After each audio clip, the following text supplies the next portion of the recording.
Hi, I'm Patricia Grabarek. And I'm Katina Sawyer, and welcome to the Worker Being Podcast. Today, Katina and I are staring at each other in person recording this. It's so fun. I guess I'm very funny to Katina right now. We actually were just like staring at each other, and so it was just sort of humorous to note the fact that we were doing that. Yeah, I don't lie to our listeners. No, I know, okay? It's true. You do tell the truth. I do, always, all the time. Yeah, so we're sitting here and we just got back from Palm Springs, so we're at my apartment right now, and we had a really fun reunion weekend. Yes. We had the chance to stay at one of Patricia and her husband's friends' house, and we got to stay there in exchange for watching their dog, Poppy, who was so cute. And So the cute. house was beautiful, and it provided an amazing space for us to do our retreat. It had a pool, a hot tub, like beautiful outdoor area. The inside of it's so cool, like so nicely decorated. Like it was just such a lovely space for us to spend our time. So that was like a win just to like kick things off immediately. Yeah, I mean, it's very Palm Springs themed, and I don't know if you had said that they're going to Airbnb it, so like they really wanted to kind of create a really cool vibe in there, and it is awesome. They did a great job. So we got to take advantage and be guinea pig guests, but we also got to watch the puppy, and she is like a tiny genius, and that was really fun. So yeah, there were a lot of wins, and then we got to explore Palm Springs, and I've been there like a million times, and I love it so much. And now Katina has seen it and gone to like all the great restaurants and things with me. Yeah, it was awesome. I loved it. And the mountains are so pretty. And it's really cool because they're just like so tall because you're so like low, the way that like the elevations work. So like the mountains just look huge. So pretty. And I really like mountain views. I mean, I love an ocean view, but a mountain view's amazingly pretty as well. So that was awesome. And yeah, we got to go to a bunch of good places, all different cuisines. We had an amazing sushi dinner, which for those of you who listen frequently, you know, Patricia and I love sushi. So that was fun. It was amazing. Yeah, Sandfish. For anyone that goes to Palm Springs, you should definitely go there. It was so We good. got the omakase, and it was like, I mean, it was ridiculous. It was just so good and so much food. Yes. We were actually like troopers for getting through it, but like troopers in the best way, because it's not like a hard thing to do, but it was like it was a challenge, but the food was so good you just like didn't want to waste it. So anyway, it was delish. That was really awesome. And yeah, we got to just spend some time hanging out, walking around to different stores.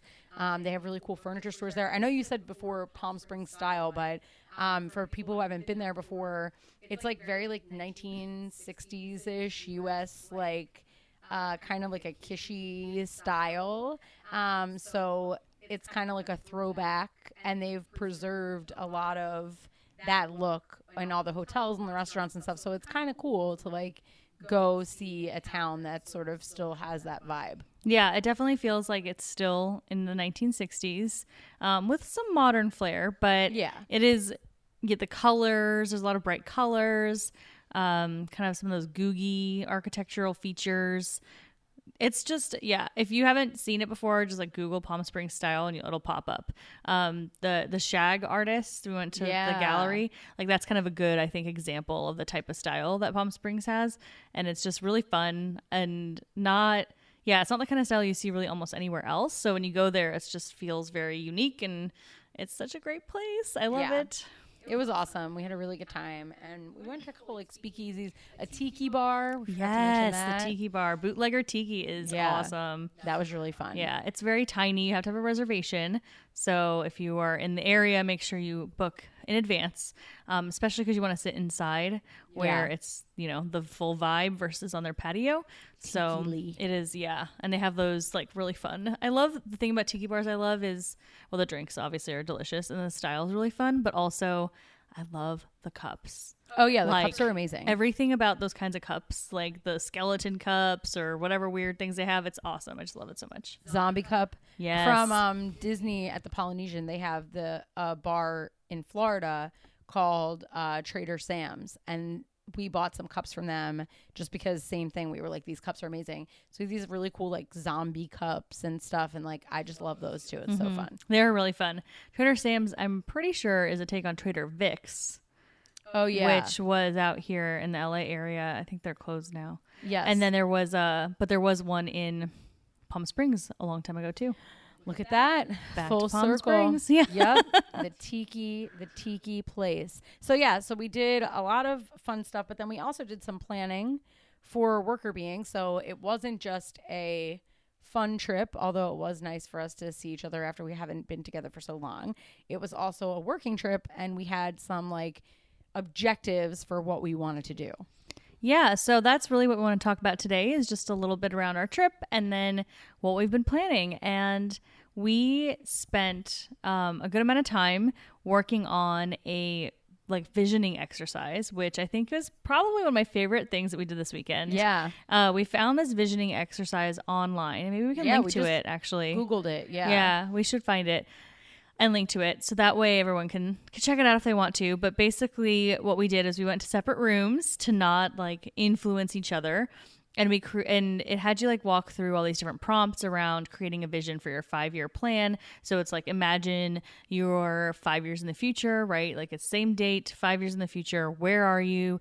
Who are you with? What are you doing? What do you see? What do you smell? Like what kind of situation are you in? So you describe it, and then it goes into deeper prompts around like what's currently going on in the company and your business, who your customers are, what are you doing, what aren't you doing. So really got us thinking more strategically around what we want Workr Beeing to become and where we want it to go and how we can get there. And like, what are the things that we don't want to do, which I think is really important for us, because we have a tendency of just kind of doing everything that we can, and it's really helped us focus and like structure what our plan is for the next several years. Yeah, and I think it's also like, it's not that we don't like stuff that we've been doing. So it's not like we feel like certain things that we've been focused on or where we're going in the future, we have to like carve out a space that's like a little bit more streamlined than where we've been. And I think it's hard because it's not like we dislike anything that we're doing, but it's really trying to think about like, okay, if we could do ideally the things that we love the most, what does that look like? And then how do we pave a path towards that? And that's really the purpose, I think, of the exercise, was like, imagine yourself in the best place that you could imagine 5 years from now. What does that look like? And I think that was super helpful. Yeah, it was really helpful. And when we came back together into the same room and talked through it, we were so aligned. Like, it was a little bit scary. Like, yeah.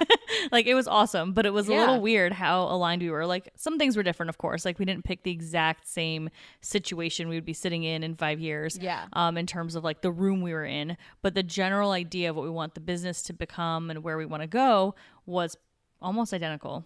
Yeah. And had some good questions around like, who are your clients? Like, what sorts of things do people say about you? Like, what differentiates you from other people? And we were like really aligned on all that stuff. It was really interesting. So I think that helped us to solidify that we're on a path that we both feel good about. And now we have to just like plan for and execute that path. So after we did our visioning exercise, we made a 5-year plan, and like Patricia had like a slide for each year, and then we took the like immediate actions for like the end of this year and next year, and really made those like more fine-grained so that we have more of a roadmap to follow to get us to the place where 5 years from now we can turn around and see the vision that we put out and it's actually true. Yeah, and the most important part of this vision is that we don't look a day over the age we are today. I forgot that you wrote that in your vision. Your vision was that we are cryogenically frozen in time. Yeah, I mean, we were joking about it, that like, because in 5 years we'll be I'll be 41. I don't want to say it. Yeah, I'll be 40. We will be 5 years older than we are. Yeah, I know, which is like, I mean, I guess reasonable, but it's just a weird thing to think about, and it is. Which I know is like silly, but it was just a funny like thought that we had. We're like, oh my gosh, we're gonna be that age. Yep. But if everything goes according to plan, then I feel like we'll be feeling pretty good at that age. Does it matter, right? Yeah, I think so. And also, I mean, 5 years actually, it can sound short, like, oh my gosh, we have to do all this in 5 years. But then when you think about like what we were doing 5 years ago, you know, I was in Palm Springs again. Yeah. Not for the same reasons. But like, if you think about how much does happen in 5 years, it gets like less scary to think about that like horizon. And it also makes you feel like, okay, well, by the time I get to that point, it'll feel like 5 years because that's actually a decent amount of time. Been 5 years. Yeah. No, it'll be good. It's good. So a couple of the things that we're going to be launching in the near term, like for all of you listeners that might be curious. So we're going to be launching a YouTube channel. So that will be coming fairly soon in the next few weeks. So keep an eye out for that. And then another major focus for us is going to be the research project that we've been working on. So we're really focusing on research and kind of helping build out or really help answer questions that are still kind of out there in the field that we haven't had answered, so that we can help provide more guidance on how to really lead for wellness within organizations. Yeah. So I think we're kind of looking in two prongs. We're trying to find more avenues to get the research out there. And then we're trying to produce our own research that can help to inform the gaps that we've been seeing in those conversations as we've been doing this over the last several years. Like, what do we wish existed that doesn't exist right now? And how can we create that? And then also, in the meantime, give some more avenues for us to start spreading the word about what we already know, and then to like start maybe breadcrumbing some of the stuff that we're learning in our own research and weaving that in for you. But with regard to the YouTube channel, that's, you know, obviously in the vein of trying to find more avenues to get the research out. And so we have our blog. If you have not yet read our blog, we have a new blog post that comes out every week, and that summarizes body of research that's related to what we talk about on the podcast every week. And, you know, always about workplace wellness, but that contains lots of great links to articles and other things that are not streamlined around the one specific article that we cover on our podcast episode. So you'll find a whole review of a literature in that blog post that surrounds the article that we're featuring in the podcast. And then in the podcast episode, you know, in 30 or 40 minutes or so, you get a deep dive into the article that inspired that blog post. And then now with the YouTube channel, we're going to be able to give you really tinier snippets that you can learn the main takeaways from the focus of that particular week. That would be easy for you to share with a coworker or your boss, or for you to just consume yourself if you're short on time, where you get the key elements of the messages, but you know, the person might not want to spend 30 or 40 minutes listening to a full episode. Yeah, exactly. So we're definitely going to be kind of giving that bite-sized takeaway piece that you get obviously in our episodes, but, you know, might be an easier, more streamlined approach for people that need it. And it won't be focused necessarily on one article, but kind of an area of research. So just a different lens that can support some of what we're doing here on the podcast. Yeah, so we're thinking that those YouTube clips will be like 5 to 10 minutes each. And the ones that we recorded in Palm Springs were done in this beautiful house that we were in. So some of them that you'll see have quite the lovely background. Unfortunately, we will not be able to replicate that same background moving forward, but we do hope to provide content that is easily shareable and more bite-sized for, you know, really making sure that you're honing in on the, you know, 3 or 4 or 5 takeaways that we want you to get from that body of literature. So now we'll have the blog, bigger literature review, the podcast, deep dive into an article that's on the same topic, and then we'll have the YouTube snippets, which are shorter, more condensed, bite-sized versions of the main takeaways of what we want you to get from that body of work. Yeah. And I think an important note for everyone that listens to us over time, you know, kind of like peek behind the curtain of worker being, if you will, is our big goal is we really want to grow the followership. We really want to continue to grow who's listening, who's getting the message, so that we can make a broader impact. Like the goal here is that people can take this information and create workplaces that are thriving and create workplaces where people can be their whole selves and then can go home and still not be so drained and exhausted and do what they want to do and live the lives they want to lead. So we can't really make that impact unless we touch a lot of people, especially people that have influence or, are growing in their influence in the workplace. So we were hoping that we can spread the word, not the world, but the word to the world. Yeah, exactly. As much as we can, so that we can really grow people's awareness of these issues and topics, and we can hopefully help drive change in the way organizations function today. So we're really trying to do that with this purpose. And then in addition, we're trying to figure out additional like monetization approaches so that we can help fund the research, because that's the most important piece is, we've got great research that's coming in from an academic perspective, but with us and what we're doing, like what are the questions and how can we take some of that research that is really good and has some strong takeaways, but find like even more concrete ways to make a difference. And so we're hoping that kind of focusing in on the main goal, like really being fairly narrow in terms of what we're doing and focusing on spreading this research out there and then doing the research ourselves too, is going to drive us and our vision where we want to be. So that's, just keep an eye out on that. We're going to be hoping to provide some really cool insights into the research we're doing as well. And if you're interested in participating in the research, we will have a link to Katina's email address, like her George Washington email address, so that you can contact her as well and learn more about the research and see if you want to be a participant. Yeah. So with regard to and everything that you just said is so true. Like we're really hoping to make as big of an impact as possible. And one of the ways that we can do that is to do our own research to fill in the gaps of things that we think are missing. So what do people need that they don't already have? And then also to spread the word about our own stuff and other people's stuff as widely as we can to get that message out. And so we are currently interviewing folks who have had experiences with leaders who are very good at supporting their wellness to try to understand what those folks are doing. And so as you're listening, if you're thinking that, hey, I have a leader who really supported my wellness, I wish there were more bosses like that person or more coworkers like that person, whoever the person is. We would love to hear about what it was that they did for you.